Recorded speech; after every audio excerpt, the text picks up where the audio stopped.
عمر من می رود و یاد تو هرگز نرود. السلام علیکم مخلصان عزیز و گرامی قدر. سراینده شناخته، ناتکرار، محبوب و خوش صدا و خوش سیمای صنعت تاجیک بهرام غفوری سنه 7 آگوست سال روان به صدمه نقلیاتی دچار گشته جان به جان آفرین سپرد. بهرام غفوری استاد سراینده نوجوان سرخزمین که امروزها در دل پیر و جوانان سرخیان مقام دارد و صاحب بهترین آواز و ناله های صاف تاجیکی است، فتح الله عبدولیزاد می باشد. این مرگ به محل سراینده بهرام غفوری بر همه ما و خصوصا شاگردانش به تأثیر نماند. یاد زنده یاد بهرام غفوری از دیده به دلها رفت و البته گفتار و اعمال نیکش تا ابد در خاطره پیوندان و دوستان و مخلصان عزیز بیشمارش مأوا می گیرد. روانت شاد و یادت بخیر، منزل آخرتت آباد و جایگاهت در بهشت باد.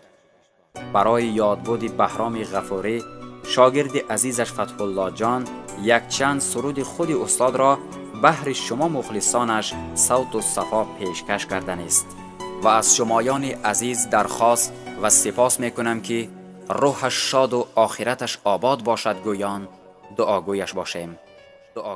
عمر من می رود و یادی تو هرگز نرود، از دل غم زدن میری تو بیرون نشود. گر بمیرم بی وفایی تو برخوان می رود، سوزش سینه غم از این دل موزون نشود. عمر من می رود و یادی تو هرگز نرود. عمر من می رود و یادی تو هرگز نرود.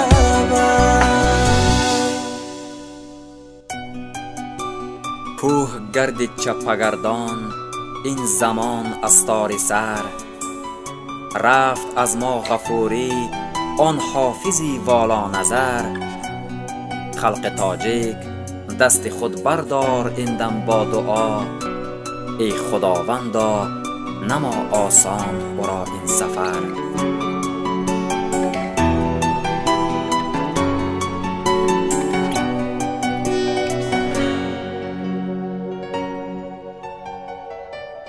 حاصلی از زندگی جز غم ندیدم، چشمهایم را دمی بینم ندیدم. حاصلی از زندگی جز غم ندیدم، چشمهایم را دمی بینم ندیدم. همچو شمعی خیره سوز سوختنش، من جفایی زندگی را کم ندیدم.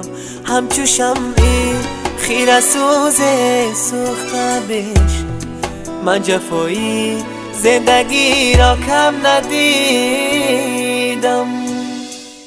عمر من می رود و یادی تو هرگز نرود، از دل غم زدن میری تو بیرون نشود.